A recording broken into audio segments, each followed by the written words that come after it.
Are you guys going to do like a doo-wop chorus? I feel like with you all sharing the same microphone, we need some sick vocal harmony. I wouldn't mind starting a JS Jabber a cappella group.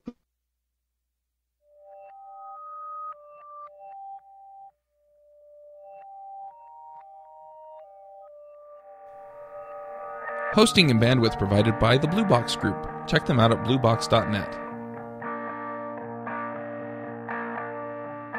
This episode is sponsored by Component One, makers of Wijmo. If you need stunning UI elements or awesome graphs and charts, then go to wijmo.com and check them out. Don't panic, there'll be pay for most of us. Hey everybody, and welcome to JavaScript Jabber, episode 68. I am your guest host, Jameson Dance. Chuck is at Lone Star RubyConf this week. We have Mer Christensen. What's up? We have Joe Eames. Hey there. And we have an incredibly special guest, Aaron Frost. Hello. What? And he is not British. Coming from across the pond. Once you're gone, I'm going to start using that as like greeting. Well, I wish my name was like that one guy, the launch, Reginald Braithwaite. Like your name's even British, not just your accent. No. Oh, I would have my name be Benedict Cumberbatch. That's pretty. That's British a very too. British name. Yeah. Wellington something. Then you would be the Archduke of JavaScript. Yeah. Oh, that would be an awesome title. It's a good title. So, But- Jameson, you want to talk about why we have Aaron on the show? Yeah, I was going to ask him to introduce himself. Oh, great.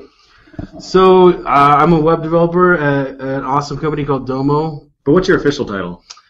Officially, I don't know. What are you playing at? Maybe an open web strategist. There you go. A social media expert? Yeah, I don't know. But I work on our UI team, and we're getting ready to push out a really awesome release that everyone's going to love. I'm also an author. I published a short book with O'Reilly in May, and working on another book. They're both about the next version of JavaScript, ECMAScript 6. So, That is what we are here to talk about today, right? We're going to talk about ES6 and why we should be super excited. Do you want to just go over the terminology? Maybe some people don't know what ECMAScript even means or what 6 is. 6 is a number. Not just that, like Harmony, all the code names, JS.next. yeah, TC39, oh man, yeah, buzzwords. yeah. Someone should be writing these down because we can talk about all of them.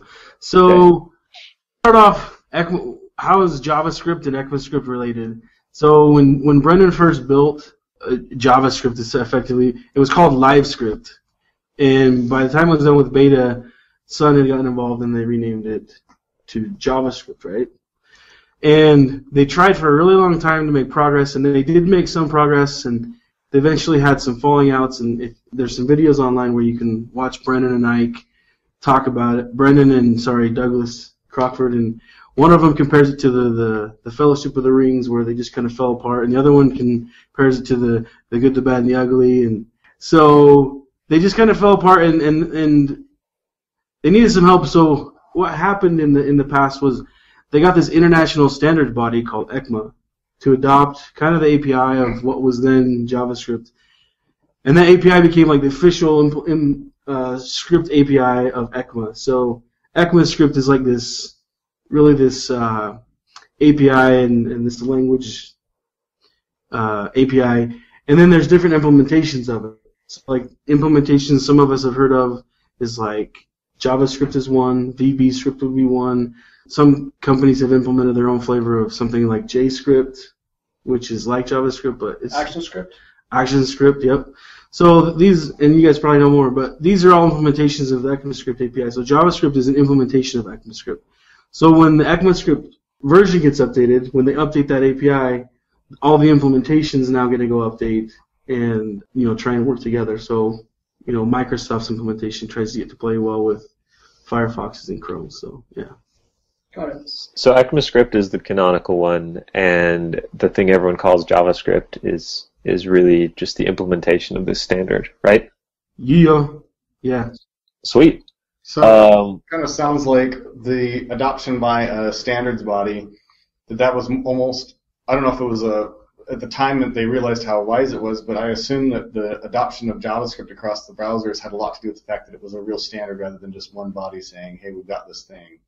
Yeah, so I listened to a talk by Brendan, and it sounds like at first ECMA didn't get too involved. And so even though it was officially adopted as their script language, like they didn't seem to participate a lot. And he said later on, finally they got a solid group of people together that they could finally talk and start making agreements. And when that happened, he said ECMA even started coming to the meetings, which he thought was significant. And so I think it took them a while to get like really involved, but yeah, the more that the need to have browsers do the distributed computing arise, ECMA got more involved. So do you know who is ECMA? I don't know who ECMA is. Are there shadowy conspiracy theories about ECMA? Are they part of the triumvirate that runs the world's governments or something? Boys just smoking cigars and running the whole web operation. They started in the Temple of Solomon, right? Yeah, that's what I've heard. No, but so the ECMAScript or the ECMA committee, they've commissioned a group of people, and they form these committees, and they call them technical committees. And the technical committee number 39, which is what we hear is called the TC39. Those are the group of people that are significant that go to the monthly and quarterly meetings to talk about the progress in the language. So the TC39 is a committee put together by ECMA. Sweet. It's pay to play, right? Joining TC39, you gotta pay. I have no idea. Got it. Let's talk about JavaScript.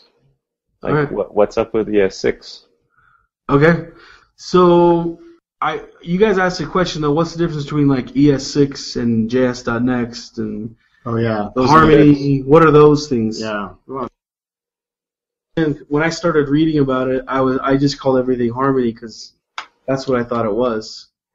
But Harmony's one thing is a bigger thing than just ES6. Oh, really? Yeah.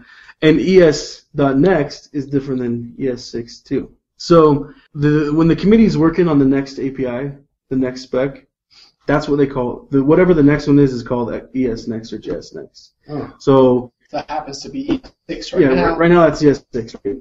So when JavaScript 6 is out, ECMAScript next is still a thing, but it's a pointer to the ES7. So in the past they've referred to other versions as they've always referred to it, or is this something they just started? I don't know if ES6 was what they called 5. It might be a new thing because back before 5 there was like a lot of disaccord. Right. But now they agree on a lot more things and they're able to make more progress. So I always thought it was just like marketing terms. ES6, like Microsoft came up with the name or something. I don't think so. So what is Harmony then? So back when they started to disagree, there was a really big release that everyone wanted to agree on it, and that was kind of where the falling out happened. And they stagnated for years. And some people took it. This was ES4, right? Yeah, this is on the ES4 so ES4, or ES3. Right? They tried to do it and it just never came out because they could never agree. Exactly. So some people tried to make like a sub-release of that and call it ES3.1 or ES3.2, I can't remember. And no one could agree on which way they were going to go. After years, they finally were able to release the smaller set. And there's, in August of, I'm going to say year, I want to say 2011, maybe it was 2009. I forgot it right here, but I sent out an email and said, hey, we've started to make a bunch of progress. We've deemed next release we're going to call ECMAScript 5. And then all other features, forever, whenever we come up with a feature we want to put into the language, we're going to dump it into this big overall bucket called Harmony. And they revved the version of ECMAScript 3.1. They revved it up to 5 because they're like, hey, we don't want it to be just a .1 release, because we've made a lot of progress in our committee here, and we've come a long way. So we're going to rev the version up to 5 because just to show that we made some progress, and then everything else got dumped into Harmony. And so as they release new versions, they're picking the prospects for the new language, for the new versions, all come out of the big Harmony bucket. So the scope for ES6 is almost entirely finalized as far as what will be in. They've already started putting new features into the ECMAScript 7 bucket. Cool. So yeah. So do you want to talk about some of the things that are in ES6? Yeah. What can we expect from the next version of JavaScript? Or ActionScript, I guess. So there's a lot of things. And a lot of these things come from other languages. We can talk about it in a second. But so they got things like arrow functions. Some people call those Lambdas. Mm-hmm. They've got a new type of lexical scoping with things like let instead of var. They've got one of my favorite features is destructuring. I also like when you couple that with default values. And I think that we're going to save a lot of code. You couple those with destructuring like CopyScript, where you can just pluck properties out of an object? Yeah. So you can pluck them out on the left of the assignment expression, right? Instead of on the right. Yeah. Yeah. And you can actually destructure straight in your function signature, which is kind of nice. So they've got, it's called spreading, where you can spread out an array just by prefacing it with a ... And you could even do, like, let's say you call a function that returns an array, you could do ... function call, and that would spread out the array that returns for the function call. So yeah, and that's kind of a weird looking syntax, ... method call. Right. It looks like a weird object name, Yeah, right? it does. Anyway, they got proper tail calls, which is, I think, significant for performance reasons.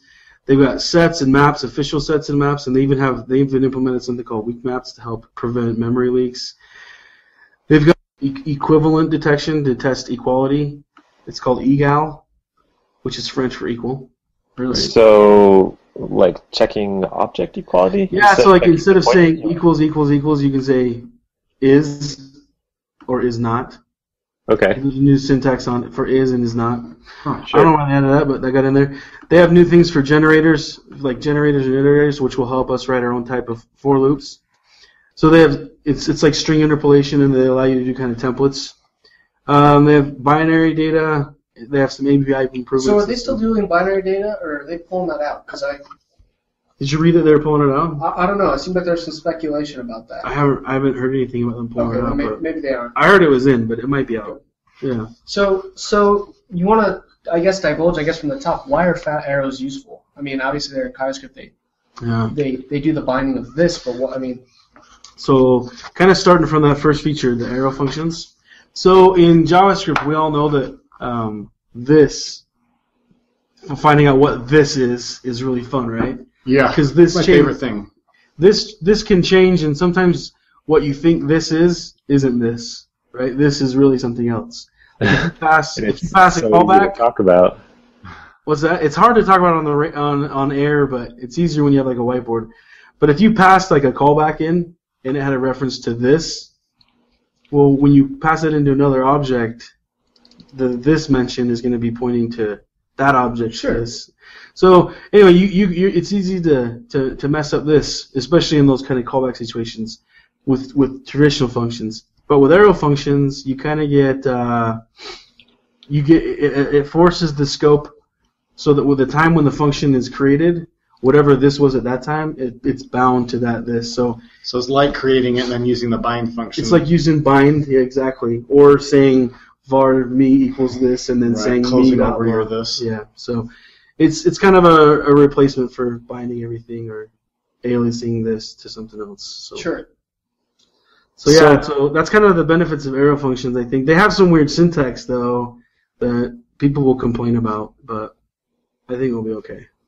People will probably complain about anything they do.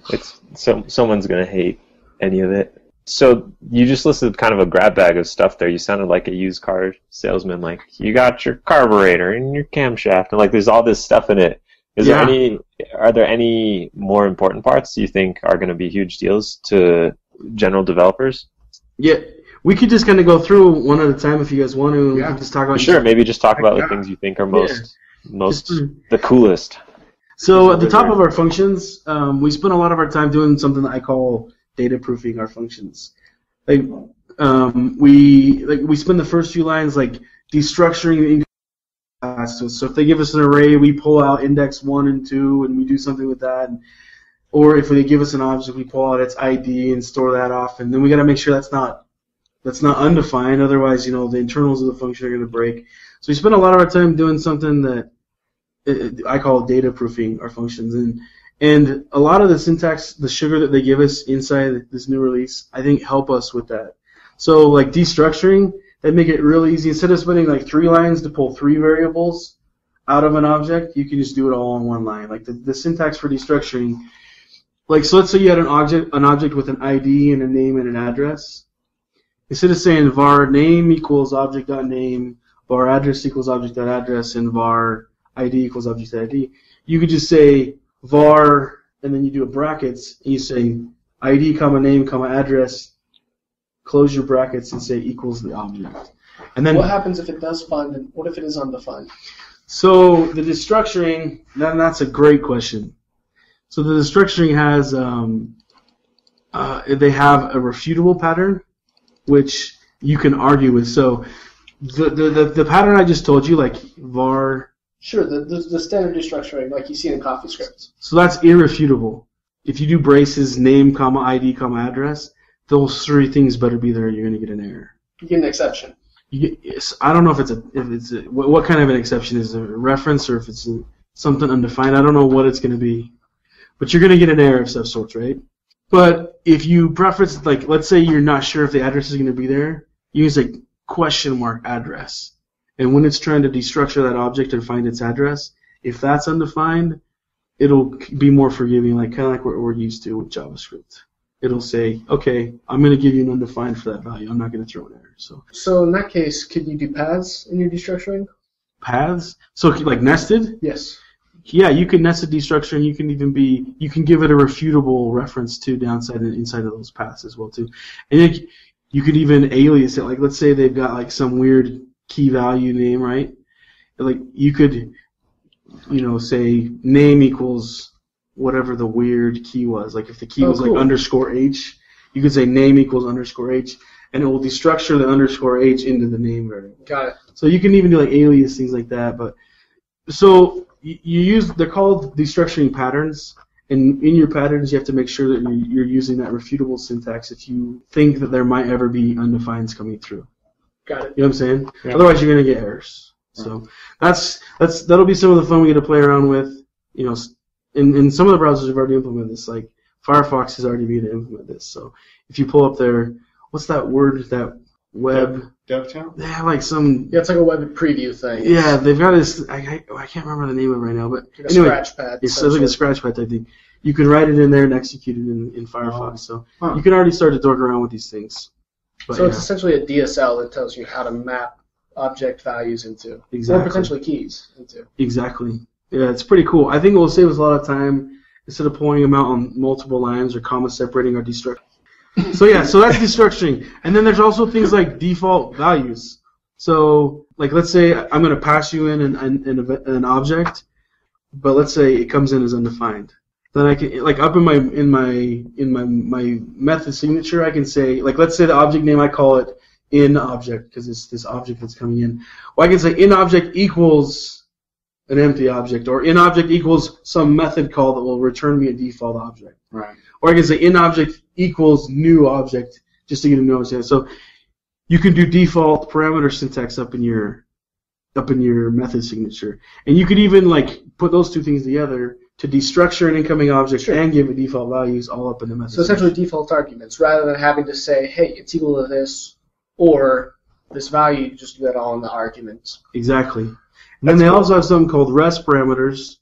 So if you have like a variable number of parameters coming in and you're not sure how many it's going to be, like in other languages they call these like var args or variables. Yeah. So you can just say like ... array or ... myArray, and you'll have this array called myArray that's full of all the remaining objects. So it is an array instance, or is it a subset of an array instance? No, it is. It's not a pseudo array like the arguments guy, right? Because we hate that guy. Sure. Or arguments array. Yeah. So the weird thing is that like inside that rest parameters, those 2 things that's gonna be different than the arguments. And another thing with like the default parameters, if you assign a default value, that's not going to show up in the arguments object itself. So if you're trying to use default parameters and like that gets assigned, so let's say you pass in a number and you give it a default of 0 in case they don't pass it in, it will that 0 won't show up in the arguments object. So if you're still trying to use arguments will still be empty, even though you have a value for that default value got assigned. So there are a lot of like subtle weirdnesses that you're going to have to get used to when you start using these new syntactic sugar pieces. But yes, those are some of the things I think will clean up a lot of our code and allow us to write a lot less boilerplate and get into shorter functions. I wonder how many like millions of lines of JavaScript have been written just to do all that stuff. It's kind of cool to think that it'll happen for you. Yeah, a lot of the libraries people just like because they can do this.options. Yeah. So. Yeah, I think it will be cool. I think that kind of stuff will be nice. But yeah, so kind of going on to another feature that I think will be huge for people is the new let. Right? Are you guys familiar with let? That's the one that's scoped according to the block you're in, right? Yeah. var, but is it block scoped? That's my understanding. Block scoped. Well, let's find out. Yeah, it is block scoping. So currently we have function scoping, right? Right. Which everyone loves, or closure scoping, whatever we want to call it. Yeah, I like it. I know what it is, so I don't mind it. But some people aren't even aware about the variable hoisting that happens. Right. Like you say, hey dude, that variable you declared on the last line of your function, that it actually got hoisted to the top at runtime. And they're like, huh? Yeah. Or in each of your for loops, your var I equals 0, that var I got hoisted to the top of that function. It's not just like specific to the for loop. Sure. It got hoisted all the way to the top. So a lot of people don't even understand what variable hoisting is. Yet this new let syntax is going to come in and make their life so much better. Yeah. So do you see in the future people only using let var going away? Dude. I mean, if Internet Explorer can go away, then yes. But if you have to support something that's not ever going to upgrade to let, then no. People will still use var for a long time. Yeah. However, there are libraries, like something like Traceur Compiler, where you can write it in the new JavaScript. I think we'll save that for the end of the show. Okay, that's cool. How to use this kind of stuff today. Hopefully, people will implement let, right? Because I think it's for performance gains. I think it's a huge win. I think that's the big win. Like inside of an if statement, you put your C hat on. Like you're like, okay, back to my Java days or my C days. If I do a new variable inside of this if closure, it's not going to hoist out. Right. And that's what some people come into JavaScript thinking is happening, and it's not. It's getting hoisted to the top of that. It's getting allocated either way. And so after the if statement, that variable is still around. If you give it a definition inside your if, it's still there with that definition. Like it's not releasing the reference to that. And using let, if you were to do an if statement inside of there, you do let a equal 0. As soon as that if closure is done, that if block, then A is gone. Like it's not equal to 0. It's gone. They released it back to the garbage collection, which is pretty cool. I think that's huge. And another kind of a tool that they gave us with that is they gave us things like let expressions and let statements, and those act almost exactly like an if statement. You can say let, and then you have parentheses. You can say x equals this, y equals that. Oh, cool. Z equals this. Kind of instead of using the comma operator that we'd use today. And then you give it a block like an if statement, an opening and a closing brace, and you could do some code in there. And after that let expression is done, those get cleaned up. And another option on that is they got block scopes where you can just drop down some curly braces just wherever you are. You just have a short-term block for just because you want to. Are they going to allow you to reference blocks and pass them around? I don't know. I mean, in Ruby, obviously, you can do that, but it seems like in JavaScript, I don't know how you would infer that it's not an object literal in the parse. I guess if there's not key values. So blocks in Ruby are more like anonymous functions in JavaScript than the way we've been using the word block, right? Like. Yeah, but I'm wondering if they're actually going to add block scoping if you are going to be able to reference a block and pass it around almost like a pseudo include. Yeah, and close over variables in it. If you can pass it around, and it's got to support closures. I'm not sure. Well, it would work more like an include than a closure. So in Ruby, you have the with. You define a variable outside of the block, throw a block in and reference the variable, and then you can take that block and do something. Yeah, it would have to close over that. Closing over it? Yeah, I'm not sure exactly how those will work. Maybe we'll just keep using closures. I mean, closures are great for that. But Yeah. Anyway, so that's kind of one thing that people need to understand is you're not going to go through your code and like replace all var with let, otherwise you'll break the internet, right? Right. Because even though you don't understand variable hoisting, your code works right now as it is because variable hoisting exists. And if you start just replacing everything and all of a sudden a bunch of variables that were being hoisted aren't and your code breaks, I mean, you just need to like aggressively do it, but like watch it. You can't just like blindly start replacing let with var. Does let still get hoisted to the top of its scope? So, and that's an awesome question. I was wondering, and I thought the answer was yes, but Dominic DeNicola, is it? How does he say it? I think it's DeNicola. Yeah. So Dominic, he corrected me on Twitter. I was like, because I had that same question. I was like, is the let expression inside of an if, is that going to get hoisted to the top of the if? So they have this thing called the temporal-dead zone. Oh man, that sounds like some sci-fi magic. I know, dude. That's what I said. I was like, what It's the most awesome are you talking about? It's the most awesome ever. Yeah, it's just kind of a hack to, like, I think under the covers it's getting hoisted. But they've created this hack called the temporal dead zone where magically it won't be there. But as far as you're concerned as a developer, it doesn't get hoisted, or it at least won't appear to have been hoisted to the top of its block. But I'm pretty sure it's getting hoisted to the top of this block, under the covers. But they have this thing called the temporal dead zone. Or if you try and access it before. If you try and access it before, you'll get an error. You'll get an error. Yeah. Whereas otherwise you would get undefined. Yeah. So Interesting. they have so go and read it. If you go out there and check out the internet's about temporal dead zone in JavaScript, you'll see some guys. I was talking to Axel about it out at FluentConf, and we were having a couple chuckles about it. But I'm happy it's there because now your code will run like it looks like it's going to run, which I think is an important thing to have the execution look like what it is in your editor. Whereas right now, the execution doesn't look anything like what you wrote. I really want to run out and register temporal-dead-zone.com. Pretty sure it's dead. Pretty sure. .org. So let's talk a little bit about generators, because I know people are able to start using them in Node today. Yeah, so generators already exist, and actually, the generators have been in Firefox for a really long time. Oh, really? And I wasn't aware of that. Like, I didn't know that. A lot of these things we've been talking about, like let, that's already in Firefox, and these things have been out there for years. Firefox has helped the TC39 by implementing these things and then giving them feedback about how, this is how people are using these things. So yeah, what have you heard about generators? Or what are you excited about? I've heard of people combining generators with promises to write more synchronous looking JavaScript, even though it's async. Also just the performance aspect of it, right? Yeah. I think just being able to pause that kind of an execution, I think people will use generators for exactly what you said. I don't know that most JavaScript users will use generators. I feel like a lot of library builders will definitely use generators. Got it. But I'm wondering if everyday users are going to use these things and understand what yield is and when not to yield and when they should stop yielding or if they should stop yielding. Not sure. I don't know. I wonder. Can we talk a little bit about the module system? It's kind of a huge area, but yeah, my biggest question mark.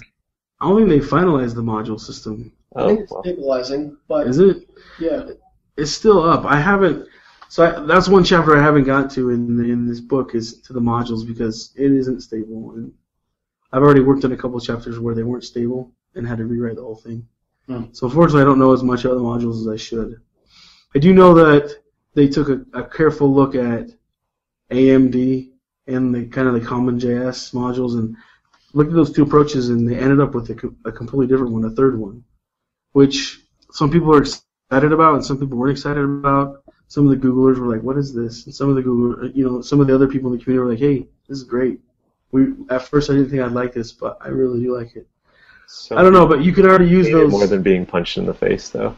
What's that? Said some people hate it more than being punched in the face because it's different from anything that's out there already. Yeah, which is frustrating. I don't know. I need to dive into those more. So okay. one of the features I think is really cool is template strings. Can you talk a little bit about those? I don't even know if that spec is all the way finalized, but we all, inside of our code, we've always dealt with template strings, right? And some of us do, like, we don't have multiple line strings, and with these quasis, we get multiple line strings, which I think will be nice. And I think that when you're working with, pluralizing or localizing your strings, I think these quasi strings can totally help by allowing you to just, and it uses a syntax we're all pretty familiar with. The double curly braces to wrap around your variable names. It uses those when it sprinkles your stuff into those strings. So yeah. So I had the chance to go to Gotham.js, and Dominic actually spoke there about ES6, and he talked about template strings and how you can actually return something other than a string.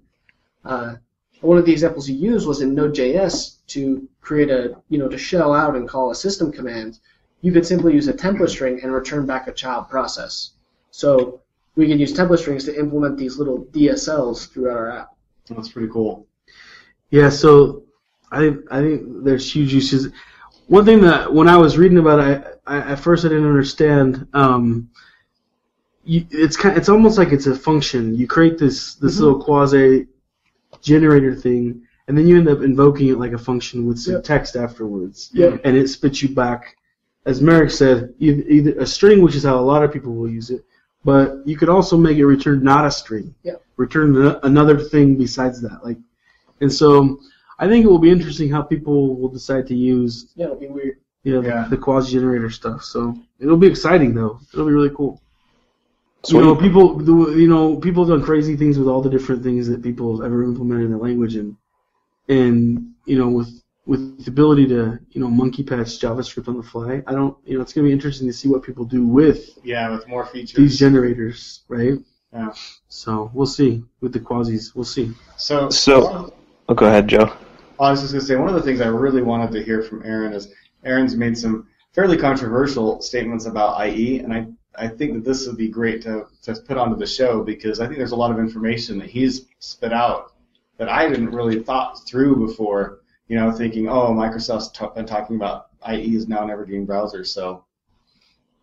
Yeah, so I can talk about that if you guys really want to put that on the show. It's your opinion, not ours. Let's just keep our comments not to the Microsoft sucks, but up to what the trend has been. So I just get scared ever like intentionally supporting Microsoft. Just after watching what happened with Windows XP. Let's be specific here. IE, right? So yeah, with IE. So Windows XP got stuck on IE8. Right. So they're never going to get better than IE8, right? Right. And that's an issue for a lot of us. Because when you're talking about Windows users, these are people who are tied to a specific version of a browser. And if they're IE users, they're limited in how advanced they're going to get. And so, when you look at Microsoft struggling and thrashing to become an evergreen browser, I'm not sure they ever will become truly an evergreen, because in an evergreen world, Windows XP never would have lost support for IE9 or IE10. Right. And I just worry that with Windows 7 being so big, and it's coming to a point where they're going to decide to stop supporting it eventually, possibly, I'm just worried that that's going to become a non-evergreen operating system, and we're going to be stuck with IE10 being the best that Windows 7 can ever get. And then, so if we're developing for IE10 now, we're in the same spot we are with IE8 right now, where everyone hates it. Right. And people are touting, IE10 or IE11 are standards compliant, but that's only today's standards. Look, IE8 was kind of compliant when it came out. If IE11 or IE10 is the last thing that Windows 7 ever gets, and we get 4 years down the road, we're all going to be cursing it. So I get nervous building anything specific to the IEs just because they are an unknown. They don't have a proven track record like every other browser out there does. Right? And so it just makes me nervous, and the amount of cost that goes into building an awesome app is great. And then once you hand that off to QA and they go test it in IE, it like doubles your effort to make that awesome app work in IE8. So it's that I think is troublesome. But how much money has been Yes, talking to Scott Schlegel, he made some good points though. If this is your market share, like let's say you're competing with Google, and Google is abandoning IE8, right? Mm-hmm. And you see a niche, like someone like Yahoo, they don't get nearly as many views. But if they start supporting IE8 and doing things for IE8 that Google's not going to do anymore, maybe Yahoo gets they get a lot of money out of that. You never know. So it could be a place for a lot of people to get started and make some money, but larger companies, I don't know if they'll focus on it as much. But like, why would you focus? I don't know. Why would you focus building a website for the browser of yesterday when you could spend that same amount of money building the website of tomorrow, like with really cool features, and you don't have to worry about, these weird, it's IE9 in some strange compatibility mode for IE7. Like, who put it in that mode? Who knows, right? But I don't know. Sure. I think it merits. I mean, if someone said that they wanted to do it and they had a good business reason, I think it would make sense. But if you have limited capital, I don't know. Right. I don't know if it makes sense. So let's bring it back to talking about ES6. What can you do to use it today? You mentioned the Traceur Compiler, and then I think Firefox has lots of them, and Node has a flag to enable Harmony. What other stuff can you do to use it today? So on Node, you can use whatever is implemented in E8 or anything that's monkey patchable, right? So if they can put it in there, you can use it. If it's shimmable, right, you can get it in. But if not, if you're talking for the front end and you're roped to like an IE8 environment, Traceur Compiler is the best one I've seen. But I mean, it's still fairly limited. But it allows you. It's a library that allows you to write, ES6 code, and then you have a compile stage where it will transpile it into something that even IE8 could speak. So if, like, let's say you use the word let, like you say let a equals 0. Well, if you throw that at IE8, you're dead, right? It's gonna die. So how do you compile let into something that IE can speak? How do you get the same functionality out of let? How do you get the same functionality out of var that you were expecting in let? Right. It's kind of tough, right? Yeah. Well, they figured out some really clever things, like there's only one place in the whole of IE8 JavaScript where you can get short-term scoping like what you're expecting with let. And that's if you do a try and you throw an error in that catch, the E, your error that's in your catch signature, that is a short-term block thing. That doesn't get hoisted. So they'll compile your let into a try, they'll throw an error, get into the catch, and then they use that error variable as like the let variable. So they've done some really clever things to try and mimic what let's going to do for IE8. And just out of curiosity, like in other languages, the ones that I'm familiar with, throwing an error is an extremely expensive operation. Yeah, I don't know. I'm sure it's slower. I'm sure it's not fast, but you're trying to do what you can, and there's no other way to mimic that. Right. So I thought it was pretty clever. I mean, is it more expensive than doing like a never-ending line of closure? No, like who knows? I haven't been testing. In C#, it definitely is. It's really expensive. It's a big deal. Big deal. Yeah, I don't know. I'm not sure. That's really interesting. Very clever, though. It is clever, and when you go through and look at what they're doing, like you write the code and then you have it transpile and look at it. It's some of it's kind of sick. Like these people are twisted in the head that they've thought it up. But I mean, it's kind of nice to have someone do this and talking to them. They're like, yeah, we go to the TC39 meetings and then we head back and try and implement some of the changes. Sounds like it was all written by Merrick clones. Seriously, I look at them and I'm like, these guys are like Merrick. But they're great, and I love that they're building it. I can't help them out though because it's advanced stuff. It's insane. Yeah, it is insane. So I had one more kind of philosophical question about ES6 as well. It seems like there are two different approaches you could take with designing a new version of a language, and one is the pave the cow paths approach, where you look at things that people are doing and you make them easier. It seems like they've done that with the argument destructuring and the default arguments and things like that. Just, hey, people are writing lots of code to do this, let's make it easier. The other path is more prescriptive, where you say, this is the direction that I want the language to go, even though people aren't doing things like that already. Do you feel like ES6 is leaning more towards one side or the other? Are they trying to change, like enforce changes in how people write JavaScript, or are they trying to make it easier for people to do things they're already doing? Or is it a kind of a mix of the two?